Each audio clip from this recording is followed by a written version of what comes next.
இது ஒரு மார்க்கத்தின் அடிப்படை கிடையாது. இஸ்லாத்துல கலீஃபாவுக்கு இருக்கிறார், அமீருக்கு கட்டுப்படுவர்கிட்ட ஒரு பகுதி இருக்கு, அது வேற. அது இஸ்லாமிய அரசு இருந்தா கலீஃபா ஒரு அமீரை ஒரு பகுதிக்கு நியமிப்பார். அந்த கலீஃபா குர்ஆன் ஹதீஸின் அடிப்படை மக்களை நல்வழிப்படுத்தணும். அவரிடத்தில் குர்ஆன் ஹதீஸ் இல்லை என்றால் அவருக்கு விட்டு நாம் புகழும், அது அனுமதி மாற்றம். இதான் இஸ்லாமிய அடிப்படையிலான ஒரு தலைமைத்துவம். இந்த சேகுமார தலைமைத்துவம் எப்படி ஆயிடுச்சு இல்ல, அவங்களே சொல்றாங்க நீங்க அப்படி மையத்தை குறைகிறோம். நான் பின்னால் சொல்ல சில கருத்துக்கள் அந்த அவங்க சொன்ன கருத்துக்கள் சூர்யா எப்படி ஒரு சேகுல இருக்கணும். அப்ப அந்த சிந்தனையை பார்க்கும்போது அப்படியே ஒரு அடிமை கூட அவர் சொன்னதையெல்லாம் கேட்டு இருக்கிறது தான் ஒரு ஹக்கீகத்தை அடைவதற்கான வழி. இந்த பாடம் நடத்தின நிச்சயம் ஒருவர் சும்மா ஹக்கீகத்துக்கு போயில, சும்மா ஹக்கீகத்துக்கு போயில, சும்மா ஒரு மாறிபத்தை அடையல, நிலைய போட ஆரிப்பீங்கள் சொல்லுவாங்க. ஆரிப்பீங்கள், சூரியாக்கள், நாதாக்கள் அவங்க வழியில நாங்க போகணும்டா நீங்க இங்க வரும் அப்படிதான் சொல்றாங்க.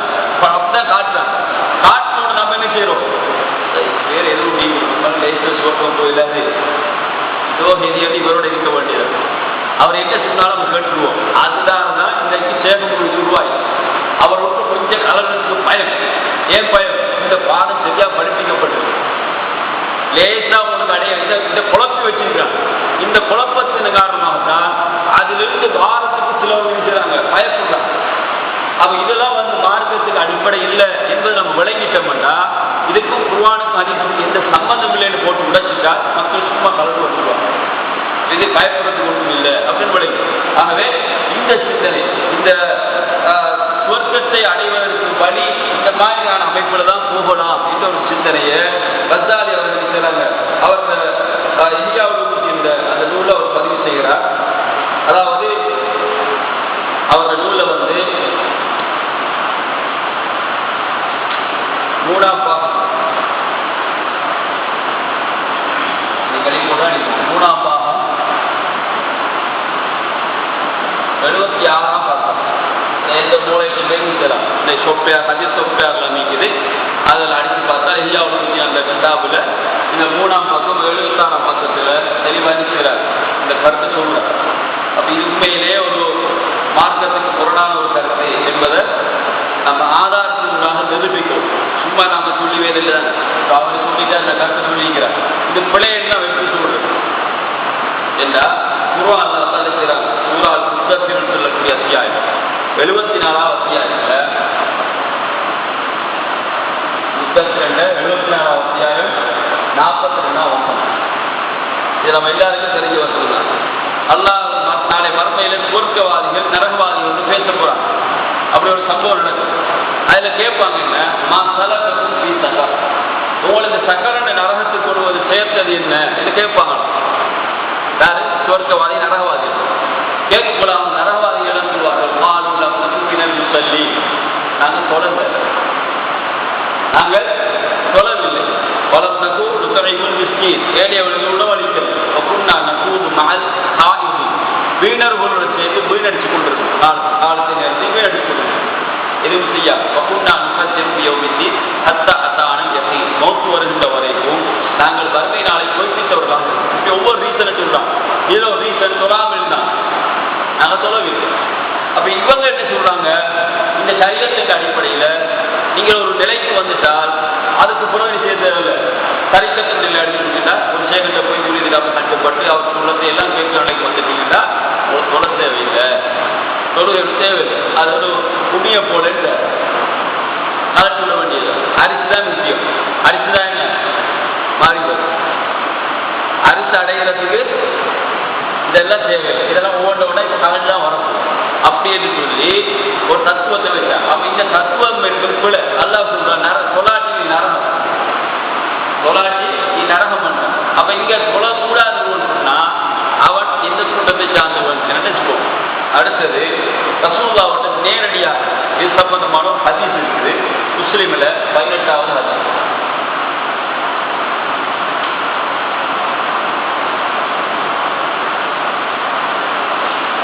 அதுல என்ன வரும்னா, ரசூலுல்லாஹ் ஒரு மனிதர் வார் ஜாபிர் ரலியல்லாஹு அன்ஹு அறிக்கிறாங்க செய்தியை. செலவாசம் பக்குவா யார் சூழலா நான் 5 நேர தொழுகை மட்டும்தான் தொழுவேன். தொழுகைய ஜமாத்தோட பேசுறதா தொழுவது. வசுப்பு ரமலான், ரமலான் காலம் வந்தா நோம்பை வைத்துக் கொள்வது. அதே நேரத்தில் ஹலால் ஹராம், ஹலாலை ஹலாலாகவே பேணிக் கொள்வது, ஹராத்த ஹராமாவை நடந்து கொள்வது. ஹலால் எதெல்லாம் ஹலாலோ அதை அனுமதிச்சதெல்லாம் நான் இருக்கிறேன், நானும் அனுமதித்து நடக்கிறேன். எதை நீ ஹராமாக்கி இருக்கிறார் அல்லாஹ் ஹராமாக்கினானோ அதை நானும் ஹராமாக்கி விட்டேன், அதை நானும் ஹராம தவிர்த்து கொள்வது. வலம் அஜித் அலாதாருக்கு செய்யும், அதை விட கூட செய்கிறது. தொழுகிறது, நோம்பு பிடிச்சு கொள்வது, வருஷத்துல நோம்பு பிடிச்சு கொள்வது, ஹராம் ஹலால பேணி போடுறது. அதனால நம்ம பட்டு செஞ்சுட்டால் நமக்கு பொருட்கள் கிடைக்கும் நினைக்கக்கூடாது. ரசூலுல்லாஹ் அந்த மனிதர் வந்து அந்த கேள்வியை கேட்கிறார். அப்ப ரசூலுல்லாஹ் அவங்க அடுத்ததை சொல்ல அதை விட கூடுதலாக நான் செய்யல, ஒன்றையும் செய்யவும் இல்லைன்றார். அப்படி கேட்ட சூழா அது கொண்டு நான் சுவர்க்கம் நுழையலாமான்னு கேட்கிறேன். ரசூலுல்லாஹ் பதில் என்ன? நான் ஒரு சுவர்க்கம் கிடையாது. அதுக்கு அந்த மனிதரை சத்தியம் அடிச்சு விடார். வல்லாஹி அல்லாஹ்வின் சத்தியம் அடிச்சு ஒரு அசீது வராத அதிசயம், அல்லாஹ்வின் சத்தியமாக இதை விட கூடுதலாக நான் அதிகப்படுத்தவும் மாட்டேன் அப்படின்னு சொல்லி ரசூலுல்லாஹ் தடுக்கிறது. ரசூலுல்லாஹும் அவர் சுருமிச்சு போராடுறதுக்கு அனுமதி இல்லை, அப்படி ஒன்று மறுப்பு தெரிஞ்சலாம் அனுமதி இல்லை. ஆனால் எங்களுக்கு இஸ்லாம் முழுமைப்படுத்தி வந்திருக்கு, எங்களுக்கு இஸ்லாம் முழுமைப்படுத்தி இதெல்லாம் செஞ்சா அவனுக்கு போனதான் கிடைக்கும், எங்களுக்கு சில கடமைகள்லாம் போட்டு. ஆனால் இது என்ன சொல்லுவாங்கன்னா, இந்த ஹதீஸ்ல எதை சொல்லுவதா, இந்த சஹாபி செஞ்சது மாதிரி நம்ம மட்டும் செஞ்சுக்கணும்னு சொல்லுவாங்க. இதுல முக்கியமான ஒரு பொய் இருந்தா, அவர் 5 நேர தொழுகையை சொல்கிறார், ரமலான்ல நோம்பை முடித்து கொள்கிறார், இஸ்லாம் கடமையாக்கி அந்த கடமையை சரியா செய்கிறார், ஹலால் ஹராம் பேணி கொள்றார். அவர் தொழுகையும் நோன்பும் உள்ளத்தில் இருக்குது, அதனூடாக சுருக்கம் போலாமான்னு கேட்டோட சுருக்கம் போலான்னு. இப்ப தொழுகை நோம்பும் இல்லாதவர்களுக்கு சுருக்கம் போலாமா என்றால் போக முடியாது, அது உருவான தடையாது. அப்ப இந்த வாதம் என்பது இந்த சரி சூஃபியாக்களுடைய இந்த வாதமே பிழை என்று தெளிவாக நம்ம சகோதரர்களே, இதுவும் அவருடைய இந்த தத்துவம் பிழையான தத்துவம் நாம் புரிந்து கொள்ள வேண்டும். அடுத்ததாக இப்ப நான் பார்த்தோம் ஷரியத். அடுத்த வாதமாக தரீக்கத் சொல்லுவாங்க.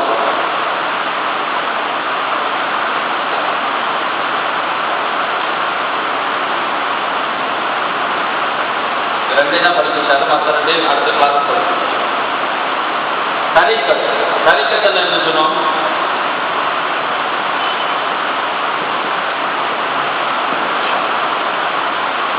அதாவது ஒரு சேவைகிட்ட போயிட்டு ஆன்மீக பயிற்சி பெறும். தரீக்கத்துடைய அடிப்படை ஆன்மீக பயிற்சி பெறும். அப்ப இந்த தரீக்கத்து வந்து ஒரு சரியத்தில் அப்படி இருந்துட்டு சும்மா தொழில் கூப்பிட்டு இருந்ததுல வேலை ஆன்மீக பயிற்சி பெறும். அந்த ஆன்மீக பயிற்சி வந்து ஒரு சும்மா பெறையில இப்ப நம்ம வந்து பயம் பண்ணி இங்க தானாகவே தப்சீர் எடுத்து பார்த்து தரிஜமாக படிச்சு ஹதீஸ் புத்தகங்களை பார்த்து 4 பேர் சொல்ற உபதேசத்தை வச்செல்லாம் நீங்க என்ன செய்யல, தரீக்கத்தை அடையல. அவங்க சொல்ற வழி என்னன்னா ஒரு ஷேக்ல வரும். நம்ம எவ்வளவுதான் சொன்னாலும் நமக்கு சொல்ற வாதம் அதுதான். நீங்க சும்மா இப்படி எல்லாம் பயம் வச்சு ஜிஜிமாக்கெல்லாம் வச்செல்லாம் நீங்க சரியான முஸ்லீமாக முடியாது, நீங்க சரியான முஸ்லீம் கிடையாது. நீங்க முதல்ல இங்க வரணும், பயிர் செய்யும் அப்படின்னு ஒரு தத்துவத்தை வச்சிருவாங்க. அப்ப இந்த தத்துவமும் இந்த சூபியாக்களுடைய தத்துவம். அப்ப இவங்க தரீக்கத் அடிப்படை சொல்லக்கூடிய வாதம் ஒரு முரீதெல்லாம் சொல்றது சீடர், ஒரு முரீதன் சினிமா அதனுடைய ஷேக்கு முன்னால அப்படி அடிபணிச்சு பூர்ணமாயிடும். அது எப்படியெல்லாம் இருக்கணும் என்ற சில பண்புகளை அவங்க சொல்லியிருக்கிறார் அந்த சூபியாக்கள். அதுக்கு சில பண்புகளை சொல்லுவாங்க. அதாவது ஒரு ஷேக்கு முன்னால் போய் எப்படி இருக்கணும்னா, ஒரு ஜனாசாவை குறிப்பாட்டுறதுக்கு ஜனாசா வச்சிருக்கா, அந்த ஜனாசாவை குறிப்பாட்டுறது எப்படி அங்கே புரட்டி போட்டோம் அப்படின்னு நம்ம செய்யறோம். ஜனாசா எதுவும் இல்லை, உயிர் இல்லை. அப்ப அது அங்கமா செஞ்சு வைத்தியமா செய்யற மாதிரி மொழியில செய்யணும். ஒரு ஷேக்கு வந்து ஷேக்கு முன்னால அப்படிதான் இருக்கு. அவர் எந்த செஞ்சாலும் ஜடமாகத்தான் போயிட்டு அவரை செய்யணுமா, இந்த ஷேக்கு முன்னால் இருக்க வேண்டும். அவனுக்கு வந்து ஒரு சொந்த அதாவது விருப்பு வெறுப்பு எதுவும் அந்த ஷேக்கு முன்னால் இருக்க முடியாது. அவர் என்ன சொன்னாரோ அதுதான். அவனுக்கு சுய சிந்தனை கூட அங்க இருக்கல. அதான் ஷேக்கு அப்படி கேள்வி கேட்க மாட்டான். பாருங்க, அவன் அந்த முரீதுகள் நம்ம எவ்வளவுதான் இந்த சின்னால் எடுத்து சொன்னாலும் ஒரு ஷேக்கத்துக்கு கேளுங்கப்பா, இது உலகத்துக்கு கேளுங்க என்று சொன்னா கூட கேட்க மாட்டான். ஏன்னா அந்த பயிற்சி தான் அவங்களுக்கு கொடுக்கப்பட்டு முரீதெல்லாம் அப்படிதான் கேள்வி கேட்கப்படும். சுய சிந்தனைக்கு இடமில்லை. அவருக்கு முன்னால் இருந்தா அவனுக்கு பேச்சே வரக்கூடாது. எப்படி இந்த இதுல பேசிக்க போட்டதாலதான் யாரும் பேசுவது. அவருக்கு முன்னால போய் நீங்க 2 பேசக்கூடாது. பேசாமல் இருக்கிறதான் ஒரு முரீதுடைய சரியான பண்பு. அவர் அனுமதியின்றி இன்னும் ஒருத்தரோட தொடர்பு கொள்ளுங்க. மனைவியா இருந்தாலும் அது சேகர அனுமதியின்றி மனைவியிட தொடர்பு கொள்ற ஏதாவது தொடர்பு விஷயமா இருந்தாலும் மனைவியிட விடயமாக இருந்தாலும் அவர்கிட்ட அனுமதி கேட்டது விஷயம். அதனால்தான் இன்னைக்கு அந்த அளவு கூடி வைத்திருக்கிறோம். அவர் இன்னத்தை சொன்னாலும் செய்வான், உயிரை கொடுங்கன்றாலும் கொடுப்பான். என்றால் அந்த அளவுக்கு பயிற்சி சகோதரர்களே. ஆகவேதான் இந்த பயிற்சி அவர்களிடத்தில் கொடுக்கப்பட்டதனால் குர்ஆன், அதாவது குர்ஆன் ஓதுறது, திக்ர், அறிவை சேர்க்கிற விஷயம், இது எல்லாத்திலுமே அந்த சேகர அறிவுரை இல்லாமல் செய்யக்கூடாது. சேக சொல்ல நாம் சொல்லக்கூடாது. சேக சொல்றாங்க குர்ஆன் ஓதாங்க போதக்கூடாது. சேக சொல்றாரு திக்ர் செய்யாங்க, திக்ர் செய்யக்கூடாது. மனைவியோட இன்னைக்கு தொடர்பு கொள்ளாதீர்கள் செய்யக்கூடாது. இந்த கண்ட்ரோல் இருப்பவர்கள் தான் அந்த உண்மையான முரீதாக இருப்பார்கள் என்று சொல்லி அவர்களுடைய கிதாபு சூபியாக்களோட கிதாப் இது அன்வாரும் குதுசியா.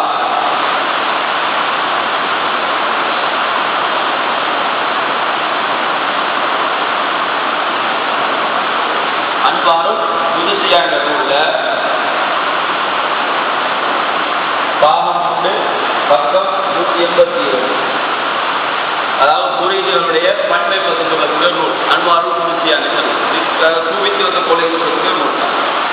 அடுத்தது ஒருத்தர் அவங்க சில ரிபாய் தங்கள்னு சொல்லுவாங்க, ஷேக் ரிபாய் அப்படின்னு சொல்லக்கூடிய அந்த ரிபாய் சொல்லக்கூடிய அவர்களுக்கு ஒரு புத்தகம் இருக்கிறது, கிலாதத்துல் ஜவாஹிர் என்று சொல்லக்கூடிய நூல். கிலாதத்துல் இந்த தரிகாவாதிகள் பயம் பண்ண போல ஆதாரம் காட்டுற நூல்கள் இதை எடுத்துக்கணும். சிலாங்க நிற்கிறது ஓட்டி வார பாருங்க பயம் பண்ணாரு, இங்க கிளாஸ் ஜவாயில் வருது ஆதாரம். சிலாங்க சொல்றது அன்பாளர் புதுசியா இருக்காம ஆதாரம் இந்தியாவோட புத்தி வைக்கலாம். இதெல்லாம் புத்தகமே கிடையாது, ஹதீஸ் நூலே கிடையாது. எல்லாமே புரோகித கதைகளும் அந்த மாதிரி சூழ்களும். அவ என்ன சொல்றா, இந்த மாதிரி கிதாபுகளை தான் ஆதாரம் காட்டி அவங்க பேசுவாங்க. சூபியா தரிகாவாதி. அப்ப இந்த கிலாதத்துல் ஜவாஹிர் என்பது அந்த விபாயம் சொல்லக்கூடிய அவருடைய அந்த ஷேப் அவரது கிதாப். அதுல 278ஆம் பக்கத்தில் அதுல என்ன சொல்வான்னு பாருங்க. இவர் சொல்றாரு, ஒரு முரீதுக்கு இருக்க வேண்டிய பண்பு என்னன்னா தனது செய்தி எப்போது, அதாவது அந்த ஷேப் நம்ம யாருக்கு பயிற்சி செஞ்சோமோ அவர் நேரிலும் சரி அல்லது மறைவிலும் சரி, நேரிலும் சரி மறைவிலும் சரி என்னை பார்த்து கொண்டே இருக்கிறான் என்று ஒரு முரீது நம்பும். ஏன் இதை சொல்றதுன்னா நிறைய பேருக்கு தெரியாது தரிக்கான என்ன, அவங்க நிலைப்பாடு என்னன்னு தெரியாத பின்ன போறாங்க. அவங்க நிலைப்பாடு இல்லை. அவங்க என்ன சொல்றாங்கன்னா நேரிலையும் மறைவிலையும் என்ன பார்த்து கொண்டு வச்சிருக்க, நான் இன்னும் தவறு செய்யல அல்லது ஏதோ அவங்களோட அடிப்படையில் அவங்க எதுவும் செய்யக்கூடாது, என்னை இந்நேரம் பார்த்து கொண்டிருக்கிறார் என்று வாழ்வதுதான் ஒரு முரீத பண்பாக இருக்கணும். இது அல்லாஹ்வுடைய இஸ்லாத்தை சேகரித்தார். இவங்க வச்சாச்சு அல்லாஹ்வுடைய இஸ்லாத்தை. அப்ப அவர் இறைவன் தான் எல்லாத்தையும் அறியக்கூடிய மறைவானது, வேற எல்லாத்தையும் கண்டுபிடிக்கிறவன் அவன் தான். அப்ப இந்த உள்ளவர் என்று நம்பணும். அடுத்ததாக அவருக்கு அந்த ஷேகுக்கும் அவருடைய குடும்பத்துக்கும் ஊழியம் செய்வது தன்னை முழுமையாக ஈடுபடுத்த வேண்டும். ஒரு முறையில் எப்படி இருக்கணும், அந்த ஷேகுக்கு தன்னை அர்ப்பணிக்கும். அவருக்கு மட்டுமில்லை, அவர் குடும்பத்துக்கும் அர்ப்பணிக்கும். ஒட்டரை பயில்வான்னு சொல்லக்கூடிய கல்முனையில ஆளுக்கு மூத்தாயிட்டார். இவர் ஒரு ஓடிய பேசுற ஒரு ஓடிய விசத்துல அவர் உயிரோடு இருக்கும்போது, அவர் உயிரோடு இருக்கும்போது மரணத்துக்கு முன்னால அவங்களோட முறைகளுக்கு ஒரு செய்தி சொல்றாரு. அதை ரெக்கார்ட் பண்ணி அதை பற்றி ஒரு வேத வாசமாயி அவங்க வச்சு கொண்டிருப்பாங்க. அப்ப அந்த ஓடியோ அவங்க கேட்ட மாதிரி என்ன சொல்றாருன்னா, அவர் சீதை சொல்றாரு, நான் மரணித்ததன் பின்னால் என்னுடைய மனைவி ஹதீஜா அப்படி சொல்றாரு, அவளை நீங்கள் பார்த்து கொள்ள வேண்டிய பொறுப்பு உங்களுக்கு கடமை இருக்கிறது. ஏனென்றால் நான் கனவு கொண்டு நான் சுவர்க்கத்திலே இருக்கிற பொழுது, அவர் சொல்றார், நான் சுவர்க்கத்தில் இருக்கிற பொழுது என்னுடைய மனைவி என்ன செய்கிறார், நான் ஒரு பெண்ணை கண்டேன், வெள்ளை ஆடை அணிந்த ஒரு பெண், தலையில ஒரு பெட்டியை வைத்துக் கொண்டிருந்தார்.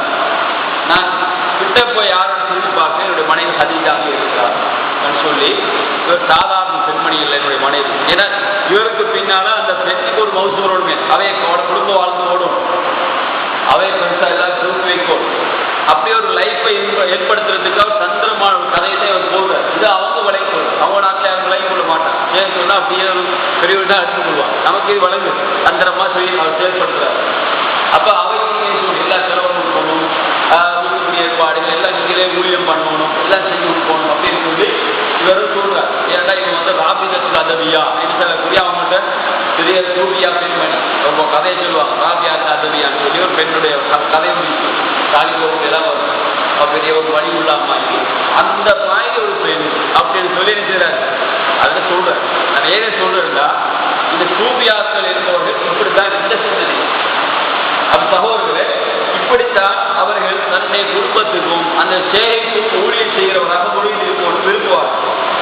அதே நேரத்தில் அவர் என்ன வேலை செஞ்சாலும் அந்த முடிவு அவர் உள்ளத்துல அவர் உள்மனதில் என்ன செய்யணுமா, இவர் நினைச்சுக்கொண்டு தான் செய்யும். இந்த சேவை நினைச்சுக்கொண்டு அவர் எல்லா காரியம் செய்யும்.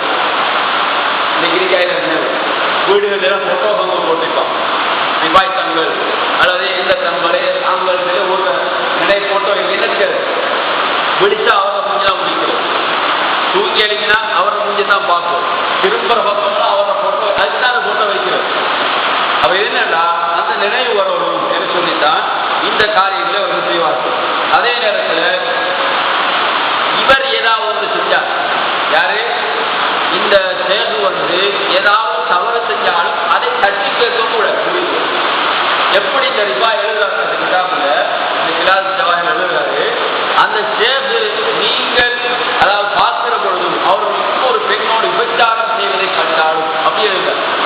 இன்னொரு பெண்ணோடு தினாவிலே ஈடுபடும் இந்த காட்சியை நீங்கள் கண்டாலும் அப்படி அவரை போய் நீங்கள் ஏன் சேகத்தில் செய்றீங்க என்று நீங்கள் கேட்டால் அந்த சேகரம் இருந்து பெறப்பட்ட அத்தனை அறிவுகளும் அந்த இடத்திலே செய்யப்படும், இல்லாமல் போய்விடும்.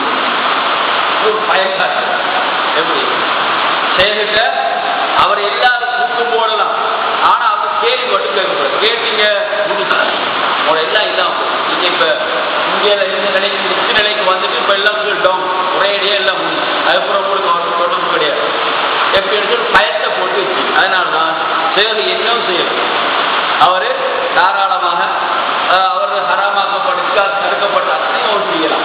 அதனால்தான் சேவையை போய் பெண்கள் எல்லாம் நினைக்கிறாங்க அவரை கையை கூட முத்த விடுவான், அதெல்லாம் அவருக்கு ஹராம் கிடையாது. அவரை காலடிக்கிற முத்த விடுவான், அவரை தலையில அவர் கையை வச்சு தடவுவார், அவர் என்ன செஞ்சாலும் அது ஹராம் இல்லைன்னு சேவை. ஏன் இந்த பாடம் கூட்டப்பட்டிருக்கு, இந்த பாடம் கூட்டப்பட்டதுனால்தான் அந்த வழிக்கு அவர்களுக்கு போனார். சகோதரர்களே, இதை இந்த சொல்லக்கூடியவர் இந்த கிதாப் இந்த புத்தகத்தில் அவர் எழுதுகிறார். இந்த குறியீடுகள் இப்படி இருக்க வேண்டும். அடுத்ததாக அபு யசீத் அல் புஸ்தாமி சொல்லக்கூடிய புஸ்தாமி அல்ல புஸ்தாமி, அபு யசீத் அல் புஸ்தாமி சொல்லக்கூடிய ஒரு இவர் ஒரு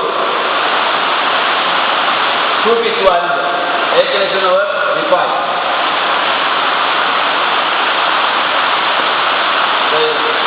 இந்த அபு யசீத் புஸ்தாமி சொல்லக்கூடியவர் அவர் ஒரு நூல் இருக்குது சத்ஹாத்து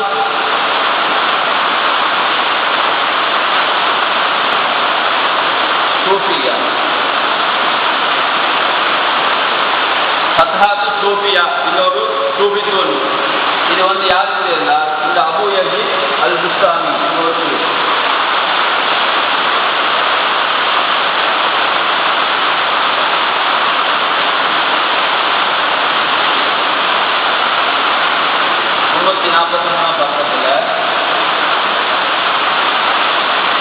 இவர் என்ன சொல்றார்கள், ஒரு வேலைக்காக வேண்டி முறித அனுப்புற ஏதாவது வேலை செஞ்சுவாங்க அப்படின்னு சொல்லி முறிந்த இந்த சேவை அனுப்புறாரு. அப்படி அனுப்புறது தொழுகை நேரம் வந்துட்டு என்ன தொழுகை நேரம் வந்தா அந்த தொழக்கூடாது. என்ன சொல்றாரு, தொழக்கூடாது. அவன் வேலை செய்கிற வேலையை முடிச்சு சேவை அனுப்பி தொழும். அப்ப அந்த ஜமாத்து அதெல்லாம் கடமை ஒன்றும் கிடையாது, மெயின் சேவை கட்டுப்பட்ட மட்டும்தான். இப்படின்னு சொல்லிட்டு அப்படி அவன் மீறி தொழுதான் வைங்க, மீறி தொழுதான் வேலைக்கு வந்தா தொழுட்டாந்தா இவன் வந்து ஒரு பாதாள கிணத்துக்குள்ள விழுந்தவன போல அவனுக்கு வீழே இப்படி ஒரு பாதாள கிணத்துக்குள்ள விழுந்தவன மாதிரி அப்படின்னு சொல்லி அந்த அளவுக்கு கடுமையாக இருக்கிறாங்க. என்ற ஒரு வாதத்தை இவர் அபு யஸீத் புஸ்தாமி சொல்லக்கூடியவர் சொல்றார். இதே போல இப்னு அஜீனா இப்னு அஜீனா இவரும் ஒரு சூஃபி.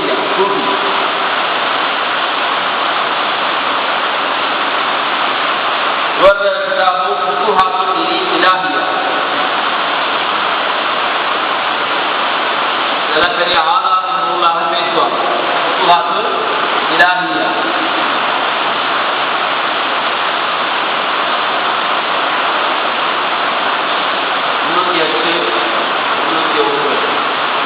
ரெண்டு பக்கத்தில் வரக்கூடிய செய்தி.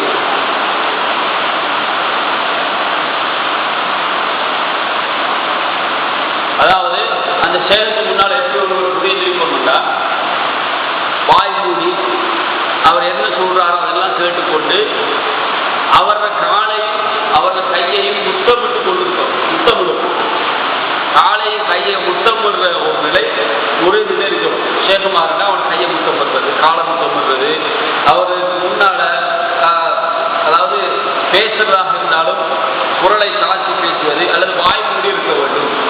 நோய் ஏற்பட்டால் அந்த சேகனை செய்யுமா தன்னுடைய மனத்துல அவர் நினைக்கும். நோய் வந்தா நம்ம துவாரமும் அவர் என்ன சொல்லுவாருன்னா சேக நினைவு மனத்தை அவர் நினைச்சிட்டீங்கன்னா மனக்கண்ணன் அவரை போய் கொண்டு வந்தீங்கன்னா உங்களோட அந்த நோய் வந்து செஞ்சிடும், நீங்கிடும், அவங்க நோய்க்கு வார்த்தை கிடைச்சிடும்.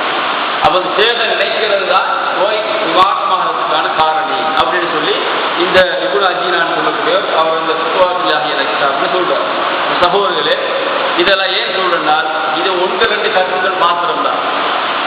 இது மாதிரி நிறைய சூபித்துவ கிதாபுகள் இருக்குது, நிறைய அறிஞர் சூபித்துவவாதிகள் இருக்கிறாங்க. இந்த பிலோசபியை படிப்பிக்கக்கூடியவர்கள் இவர்கள் இந்த எழுதின இந்த புத்தகங்களை வச்சுதான் இந்த தரிகாக்கள் உருவாகும், இந்த சூஃபியாக்கள் போர்கள் உருவாகினார்கள்.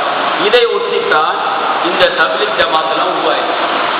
இந்த சூஃபித்துவ சிந்தனைக்கு உட்பட்ட அந்த அறிஞர்கள் தான் இந்த இலியாஸ் ரலியல்லாஹு சொல்லக்கூடியவர்களாம், ஜக்கரியா சொல்ற இந்த அத்தனை பேர்களும் இந்த சூபித்துவ சிந்தனையை உருவாக்கப்பட்டது. அதனால்தான் இவர்களை பற்றி ஒரு அறிமுகத்துக்கு பின்னால் இருந்தாங்களா அந்த ஜமாத்திலை பற்றி நாம் பார்க்கலாம். ஆகவே இந்த சூஃபியாக்களுடைய இந்த நிலை இதுதான்.